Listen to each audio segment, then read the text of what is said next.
Theravada collection on monastic law, a translation of the Pali Vinaya Pitaka into English, translated by Bhikkhu Brahmali and read by Angus Cargill.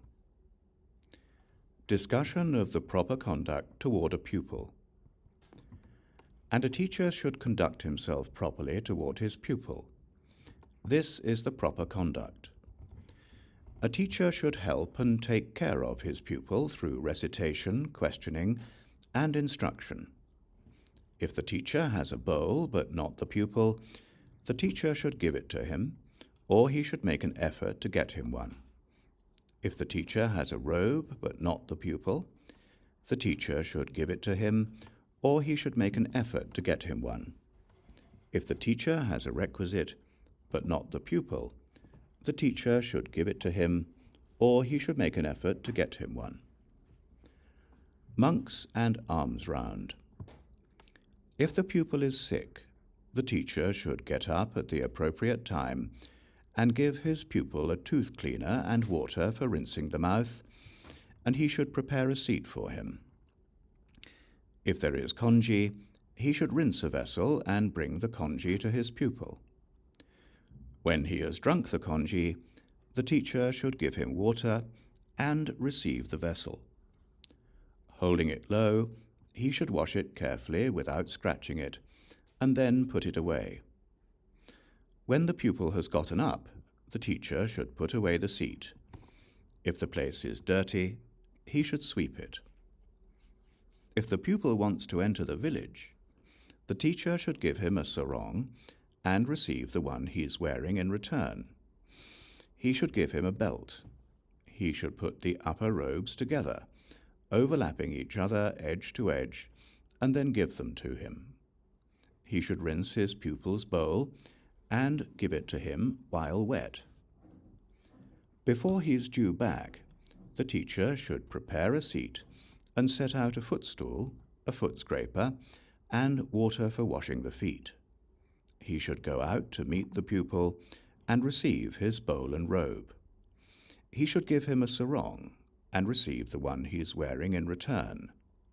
If the robe is damp, he should sun it for a short while, but shouldn't leave it in the heat.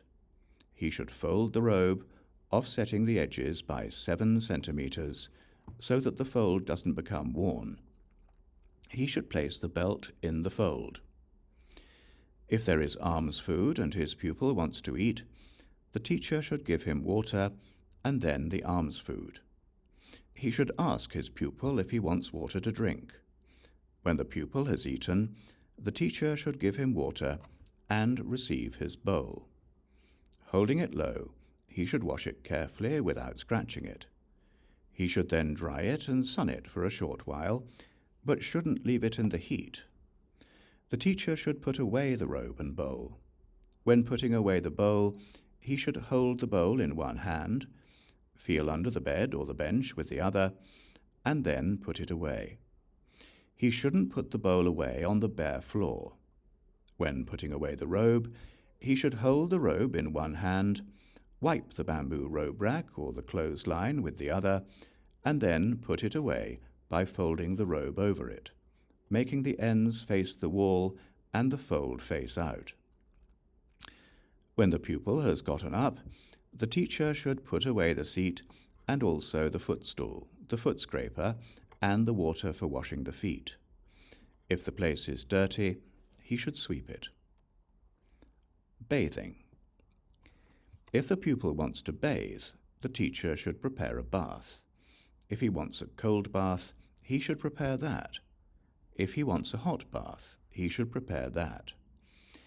If the pupil wants to take a sauna, the teacher should knead bath powder, moisten the clay, take a sauna bench, and go to the sauna. After giving the pupil the sauna bench, receiving his robe and putting it aside, he should give him the bath powder and the clay. If he's able, he should enter the sauna. When entering the sauna, he should smear his face with clay, cover himself front and back, and then enter. He shouldn't sit encroaching on the senior monks, and he shouldn't block the junior monks from getting a seat. While in the sauna, he should provide assistance to his pupil. When leaving the sauna, he should take the sauna bench, cover himself front and back, and then leave. The teacher should also provide assistance to his pupil in the water.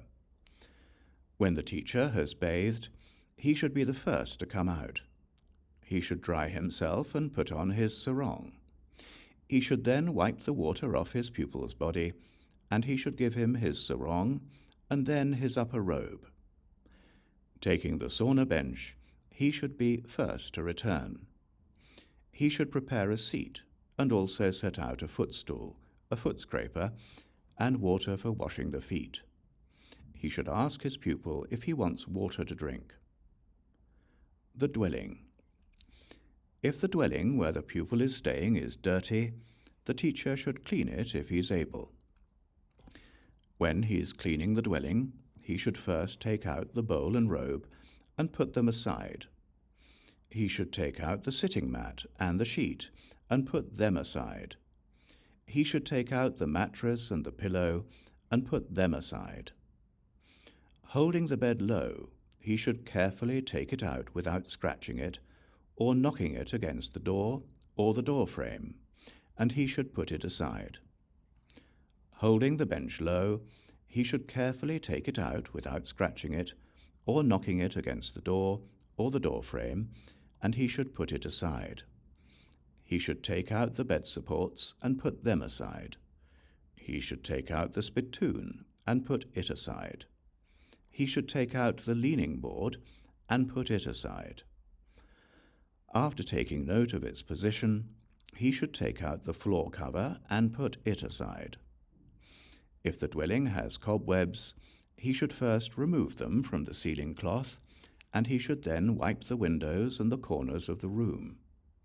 If the walls have been treated with red ochre and they're mouldy, he should moisten a cloth, wring it out, and wipe the walls. If the floor has been treated with a black finish and it's mouldy, he should moisten a cloth, wring it out, and wipe the floor. If the floor is untreated, he should sprinkle it with water and then sweep it, trying to avoid stirring up dust. He should look out for any trash and discard it.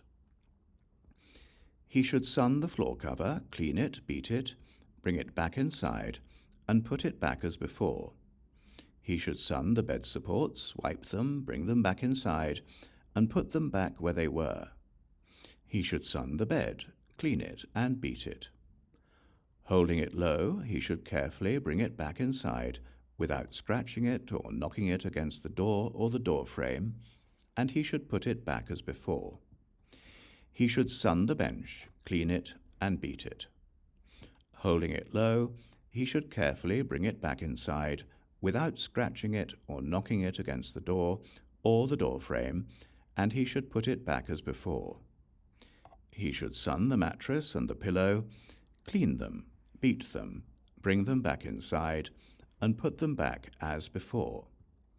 He should sun the sitting mat and the sheet, clean them, beat them, bring them back inside, and put them back as before. He should sun the spittoon, wipe it, bring it back inside, and put it back where it was. He should sun the leaning board, wipe it, bring it back inside, and put it back where it was. He should put away the bowl and robe. When putting away the bowl, he should hold the bowl in one hand, feel under the bed or the bench with the other, and then put it away. He shouldn't put the bowl away on the bare floor. When putting away the robe, he should hold the robe in one hand, wipe the bamboo robe rack or the clothesline with the other, and then put it away by folding the robe over it, making the ends face the wall and the fold face out. If dusty winds are blowing from the east, he should close the windows on the eastern side. If dusty winds are blowing from the west, he should close the windows on the western side. If dusty winds are blowing from the north, he should close the windows on the northern side. If dusty winds are blowing from the south, he should close the windows on the southern side. If the weather is cold, he should open the windows during the day and close them at night. If the weather is hot, he should close the windows during the day and open them at night. If the yard is dirty, he should sweep it. If the gatehouse is dirty, he should sweep it. If the assembly hall is dirty, he should sweep it. If the water boiling shed is dirty, he should sweep it. If the restroom is dirty, he should sweep it. If there is no water for drinking, he should get some. If there is no water for washing, he should get some. If there is no water in the restroom ablutions pot, he should fill it. Spiritual support, etc. If the pupil becomes discontent with the spiritual life, the teacher should send him away, or have him sent away, or he should give him a teaching. If the pupil becomes anxious, the teacher should dispel it or have it dispelled, or he should give him a teaching. If the pupil has wrong view, the teacher should make him give it up, or have someone else do it, or he should give him a teaching. If the pupil has committed a heavy offense and deserves probation, the teacher should try to get the Sangha to give it to him. If the pupil has committed a heavy offense and deserves to be sent back to the beginning, the teacher should try to get the Sangha to do it. If the pupil has committed a heavy offense and deserves the trial period, the teacher should try to get the Sangha to give it to him. If the pupil has committed a heavy offense and deserves rehabilitation, the teacher should try to get the Sangha to give it to him. If the Sangha wants to do a legal procedure against his pupil, whether a procedure of condemnation, demotion, banishment, reconciliation, or ejection, the teacher should make an effort to stop it or to reduce the penalty. But if the Sangha has already done a legal procedure against his pupil, whether a procedure of condemnation, demotion, banishment, reconciliation, or ejection, the teacher should help the pupil conduct himself properly and suitably, so as to deserve to be released, and try to get the Sangha to lift that procedure. If the pupil's robe needs washing, the teacher should show him how to do it, or he should make an effort to get it done. If the pupil needs a robe, the teacher should show him how to make one, or he should make an effort to get one made. If the pupil needs dye, the teacher should show him how to make it, or he should make an effort to get it made. If the pupil's robe needs dyeing, the teacher should show him how to do it, or he should make an effort to get it done. When he's dyeing the robe, he should carefully and repeatedly turn it over and shouldn't go away while it's still dripping. If his pupil is sick, he should nurse him for as long as he lives, or he should wait until he's recovered. The proper conduct toward a pupil is finished. The sixth section for recitation is finished. 20. Asking for forgiveness when dismissed. On a later occasion, the pupils did not conduct themselves properly toward their teachers. They told the Buddha what had happened. A pupil should conduct himself properly toward his teacher. If he doesn't, he commits an offense of wrong conduct. They still did not conduct themselves properly. They told the Buddha what had happened. You should dismiss one who doesn't conduct himself properly. And this is how he should be dismissed. If the teacher conveys the following by body, by speech, or by body and speech, I dismiss you, don't come back here, remove your bowl and robe, or you shouldn't attend on me, then the pupil has been dismissed. If he doesn't convey this by body, by speech, or by body and speech, then the pupil hasn't been dismissed. Pupils who had been dismissed did not ask for forgiveness. They told the Buddha, you should ask for forgiveness. They still did not ask for forgiveness. They told the Buddha, one who has been dismissed should ask for forgiveness. If he doesn't, he commits an offense of wrong conduct. Teachers who were asked for forgiveness did not forgive. They told the Buddha, "You should forgive." They still did not forgive. The pupils left, disrobed, and joined the monastics of other religions. They told the Buddha, "When asked for forgiveness, you should forgive. If you don't, you commit an offense of wrong conduct." Teachers dismissed pupils who were conducting themselves properly, and did not dismiss those who were not. They told the Buddha, "You shouldn't dismiss someone who is conducting himself properly. If you do, you commit an offense of wrong conduct. And you should dismiss someone who isn't conducting himself properly. If you don't, you commit an offense of wrong conduct." If a pupil has 5 qualities, he should be dismissed. He doesn't have much affection for his teacher. He doesn't have much confidence in his teacher. He doesn't have much conscience in regard to his teacher. He doesn't have much respect for his teacher. He hasn't developed his mind much under his teacher. If a pupil has 5 qualities, he shouldn't be dismissed. He has much affection for his teacher. He has much confidence in his teacher. He has much conscience in regard to his teacher. He has much respect for his teacher. He has developed his mind much under his teacher. If a pupil has 5 qualities, he deserves to be dismissed. He doesn't have much affection for his teacher. He doesn't have much confidence in his teacher. He doesn't have much conscience in regard to his teacher. He doesn't have much respect for his teacher. He hasn't developed his mind much under his teacher.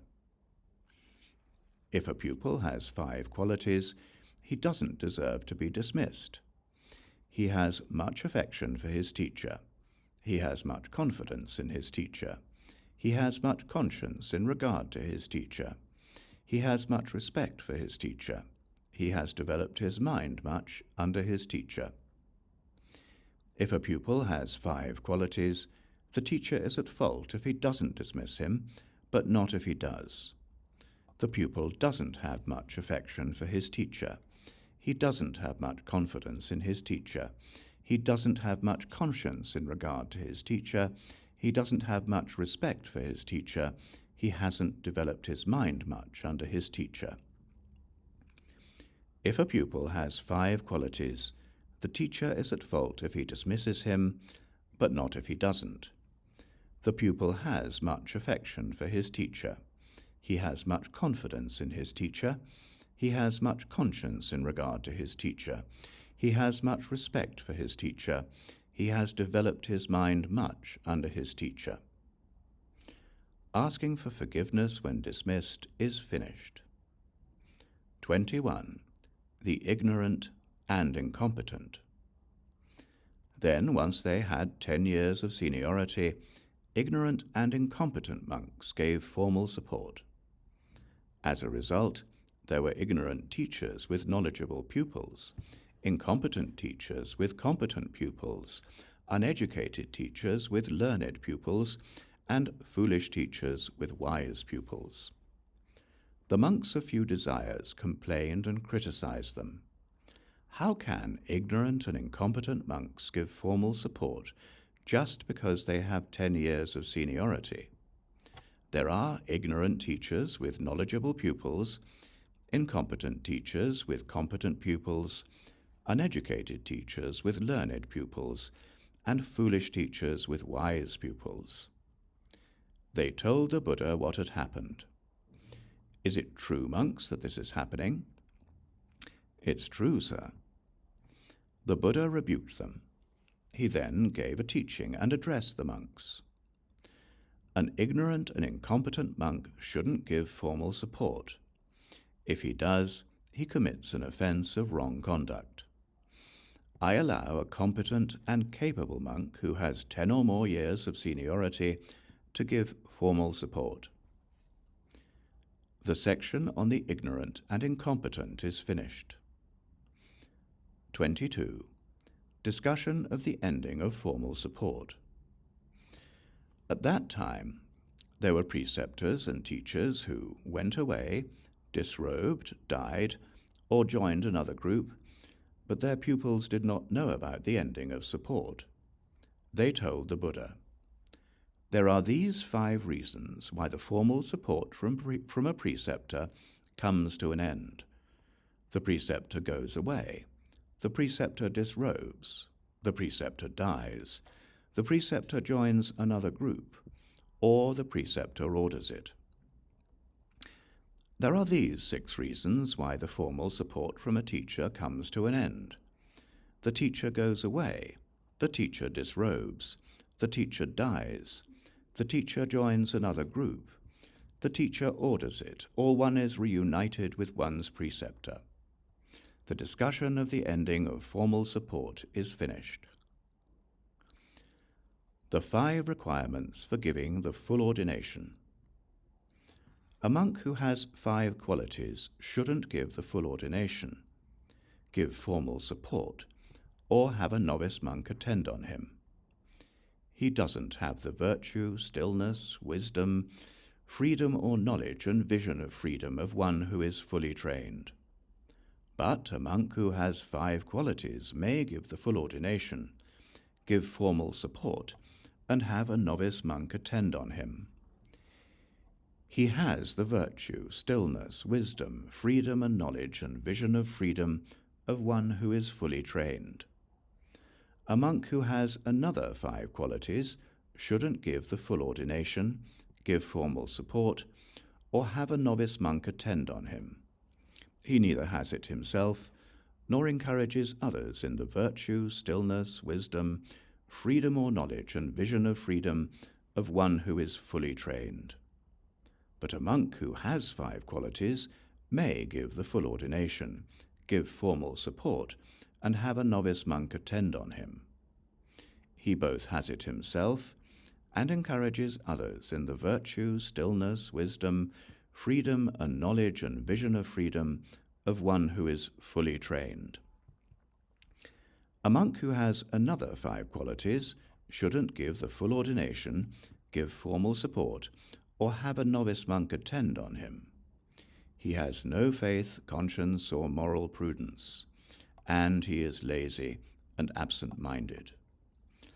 But a monk who has 5 qualities may give the full ordination, give formal support, and have a novice monk attend on him. He has faith, conscience, moral prudence, energy, and mindfulness. A monk who has another 5 qualities shouldn't give the full ordination, give formal support, or have a novice monk attend on him. He has failed in the higher morality, in conduct, and in view, and he's ignorant and foolish. But a monk who has 5 qualities may give the full ordination, give formal support, and have a novice monk attend on him. He hasn't failed in the higher morality, in conduct, or in view. He's learned and wise. A monk who has another 5 qualities shouldn't give the full ordination, give formal support, or have a novice monk attend on him. He's not capable of 3 things in regard to a student: to nurse him or have him nursed when he's sick, to send him away or have him sent away when he's discontent with the spiritual life, and to use the teaching to dispel anxiety. And he doesn't know the offences, and he doesn't know how offences are cleared. But a monk who has 5 qualities may give the full ordination, give formal support, and have a novice monk attend on him. He's capable of 3 things in regard to a student: to nurse him or have him nursed when he's sick, to send him away or have him sent away when he's discontent with the spiritual life, and to use the teaching to dispel anxiety. And he knows the offences, and he knows how offences are cleared. A monk who has another 5 qualities shouldn't give the full ordination, give formal support, or have a novice monk attend on him. He's not capable of 5 things in regard to a student: to train him in good conduct, to train him in the basics of the spiritual life, to train him in the teaching, to train him in the monastic law, to use the teaching to make him give up wrong views. But a monk who has 5 qualities may give the full ordination, give formal support, and have a novice monk attend on him. He's capable of 5 things in regard to a student: to train him in good conduct, to train him in the basics of the spiritual life, to train him in the teaching, to train him in the monastic law, to use the teaching to make him give up wrong views. A monk who has another 5 qualities shouldn't give the full ordination, give formal support, or have a novice monk attend on him. He doesn't know the offences. He doesn't know the non-offences. He doesn't know which offences are light. He doesn't know which offences are heavy. Neither monastic code has been properly learned by him in detail, and he hasn't analysed them well, thoroughly mastered them, or investigated them well, either in terms of the rules or their detailed exposition. But a monk who has 5 qualities may give the full ordination, give formal support, and have a novice monk attend on him. He knows the offences. He knows the non-offences. He knows which offences are light. He knows which offences are heavy. He's properly learned both monastic codes in detail, and he's analysed them well, thoroughly mastered them, and investigated them well, both in terms of the rules and their detailed exposition. A monk who has another 5 qualities shouldn't give the full ordination, give formal support, or have a novice monk attend on him. He doesn't know the offences. He doesn't know the non-offences. He doesn't know which offences are light. He doesn't know which offences are heavy. He has less than 10 years of seniority. But a monk who has 5 qualities may give the full ordination, give formal support, and have a novice monk attend on him. He knows the offences. He knows the non-offences. He knows which offences are light. He knows which offences are heavy. He has 10 or more years of seniority. The section consisting of 16 groups of 5 requirements for giving the full ordination is finished.